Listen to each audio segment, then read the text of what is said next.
people. How much time it takes to letter by I mean it. Your email is working, right? Yes, yes. Okay. That's the spirit. The same thing in Brazil. When I went there, I found the same thing.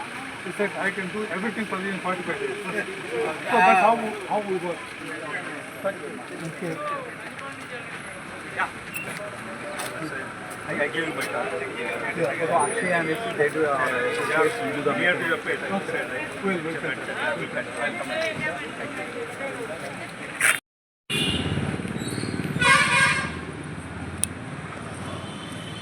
okay. తీసావా? Okay. Yeah. Thank you. What we have is swing. It's like something like an east-west direction, and then you could able to see the rows. This is in the north-south direction. This is also in the north. Prasad Gandhi.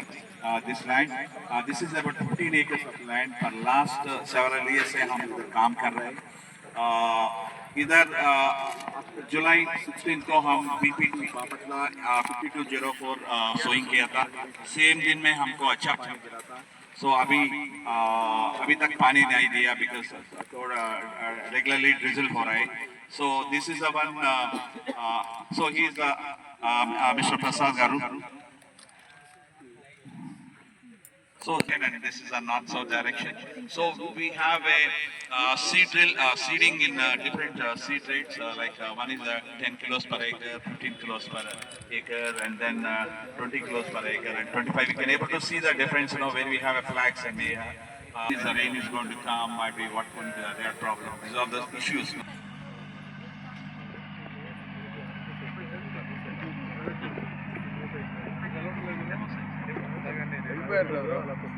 అదే వెళ్ళిపోయాడు 4 flight flight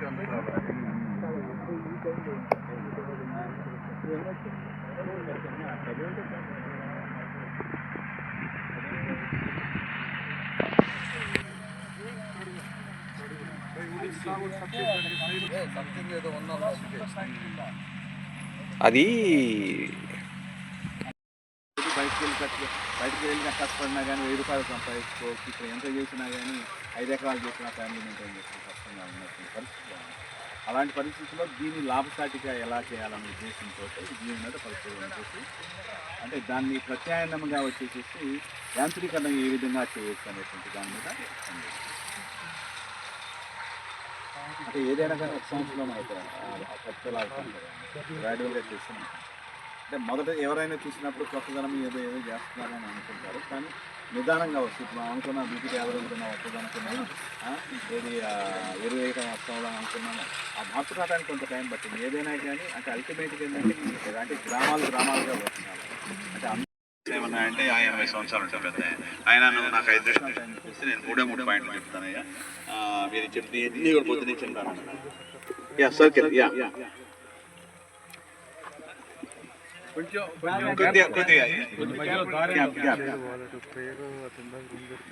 so రెండోది వచ్చేసి వ్యవసాయం చేయడానికి ఆరోగ్యంగా ఉండాలి. వ్యవసాయం చేయడానికి ఆరోగ్యంగా ఉండాలి. ఎప్పుడు ఆరోగ్యంగా ఉంటుంది? మనశ్శాంతి కానీ మన బాడీ శాంతి కానీ ఎప్పుడు ఉంటుంది? పుష్కలంగా ఆర్థికంగా ఆరోగ్యంగా ఉండే తర్వాత మనం ఇచ్చేటటువంటి భూమి ముందల తరాల వాళ్ళకు కూడా ఆరోగ్యంగా ఉండేటటువంటిది ఉండాలి. అంటే ఒకప్పుడు మనకు మినువులు అయ్యేటువంటి ఈ సంవత్సరం ఇప్పుడు ఎందుకు కావట్లేదు, తగ్గిపోయింది. మనం ఎరువులు వాడుకోవడం వచ్చు అంటే యాజమాన్య పద్ధతులన్నీ మాడిపోయింది. కాబట్టి మన తాతలు ముత్తాతలు అందరూ కూడా మనకు పండేటటువంటి ఇచ్చారు. కాబట్టి ఆరోగ్యమైనటువంటిది, పంటలు ఇచ్చేటటువంటిది, జేబు నిండా డబ్బులు ఇచ్చేటటువంటిది, మనం ఆరోగ్యం కలిగించేటటువంటి వ్యవస్థని మనం చేయడానికి ప్రయత్నిస్తాం.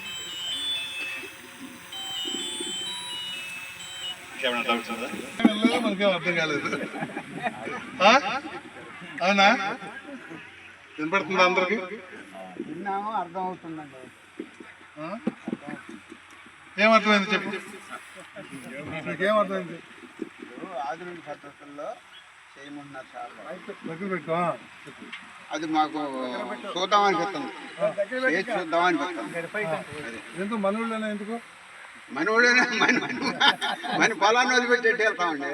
మన పొలాన్ని వదిలిపెట్టి వెళ్తాం. వీళ్ళందరూ ఇక్కడికి ఎందుకు వచ్చారు మన ఊరు? చూసుకుందామని అంతా ఎవరిని చూసుకుందామని? సైనింగ్ ఎట్లా ఉందో చూద్దామని. ప్రసాద్ గారు అడిగేది ఎందుకు వచ్చారు మీరు, ఏం వాళ్ళు ఎందుకు వచ్చిందో తెలుసా మీకు అని అడుగుతున్నారు. అదే మీరు పరిశోధన చేయడానికి తీసుకొచ్చారు. రిమోట్ సెన్సింగ్ ఇదేంటంటే పైనుంచి గమనించి ఈ పొలాల్లో దీంట్లో ఏమి ఇంకోటి సలహా తీసుకోవాల్సిన అవసరం లేదు, కానీ చూస్తున్నారు కాబట్టి వాళ్ళు నేర్చుకుంటారు. అవునా? ప్రస్తుతానికి ఉండ్రి గారు ఇదంతా కూడా చేస్తా ఉన్నారు. ఇది ఒక మోడల్ ఫామ్ గా చేద్దామనే ఉద్దేశంతో రకరకాల పద్ధతుల్లో ఇక్కడ వ్యవసాయం చేద్దామని వచ్చాం. వారు వచ్చింది పక్కన ఉన్నటువంటి అనంతవరపాడు గ్రామం ఉన్నది. నేను భారతదేశ స్థాయిలో ఐసీఆర్ అని ఉంటుంది, దానిలో ఒక బెస్ట్ ఫార్మర్ అవార్డుగా తీసుకున్నాను 2010లో. ఆ తర్వాత కూడా 14 అవార్డ్స్ వచ్చినాయి. మరి మీ యొక్క వ్యవసాయంలో నా యొక్క పాత్ర అనేటువంటి విధానంలో మీకు 5 పైసలు ఉపయోగపడితే చాలు అనే ఉద్దేశంతో నేను మైక్ తీసుకున్నాను ప్రసాదరావు గారి దగ్గర. మీకు నేను 2 పాయింట్ చెప్తాను. ఇప్పుడు ఇక్కడ ఉన్నటువంటి వాళ్ళందరూ కూడా 45 పైన ఉన్నటువంటి వాళ్ళే. లోపల ఇప్పుడు మీ తల్లిదండ్రులు మీ భూమి ఎంత సేద్యంగా చేసి ఎంత చక్కగా అన్ని పద్ధతులు మీకు నేర్పి మీ భూమిని పాడు చేయదురా అని చెప్పి ఇచ్చారు. ఆ రోజున ఒక కట్ట యూరియా కాసి పలానా శ్రీనివాసరావు మీ చేలో ఎక్కువ పంట పండింది చూసిరండి అని మీ అందరినీ పంపించేవాడు. అప్పుడు అనుకునేవాళ్ళు ఎరువు వేస్తే యూరియాలు వేస్తే డిఏపీలు వేస్తే బాగా పండిద్ది అని అనుకున్నాం. కానీ వాళ్ళ ఒక కట్టపోయి 10 కట్టలకు వచ్చాం. ఎందుకని? మన భూమి పాడైపోయింది. భూమి పాడైపోయిన కారణం ఎవరు? మనమే. దానికి కాను మనం తీసుకోవాల్సిన జాగ్రత్తల్లో కొన్ని చిన్న చిన్న జాగ్రత్తలు ఏంటంటే, మీ యొక్క భూమిలో వేసవి మొదలు కాగానే మీ దగ్గర ఉన్నటువంటి మినువులు అమ్ముకున్నప్పుడు వచ్చేటువంటి తరక ఉంటుంది. ఆ తరక మినువులు నిలవ పెట్టుకుని చల్లుకోండి, మీకు రూపాయి ఖర్చు ఉండదు. మీకు దగ్గరలో ఉన్నటువంటి పత్తి గింజలు లేకపోతే జొన్నలు ఉలవలు పెసలు ఇవన్నీ కలుపుకొని 21 రకం 21 కేజీ మీ పొలంలో చల్లుకోండి. ఏ పైరైనా వేసుకోండి. తర్వాత 2 అడుగులు లేదా 1.5 అడుగులు పెంచి మామూలు మూలసార్లు గొర్రె తోలండి. 2 సార్లు అటు ఇటు 3 సార్లు 2 సార్లు తోలండి గొర్రె. రొటేవేటర్ వేసుకుంటే ఖర్చు అనుకుంటే గొర్రెలు తోలుకుంటారు కాబట్టి గొర్రె తోలుకోండి. రొటేవేటర్ ఖర్చు అవుతుంది, 1800 తీసుకుంటున్నాడు రొటేవేటర్. తప్పండి.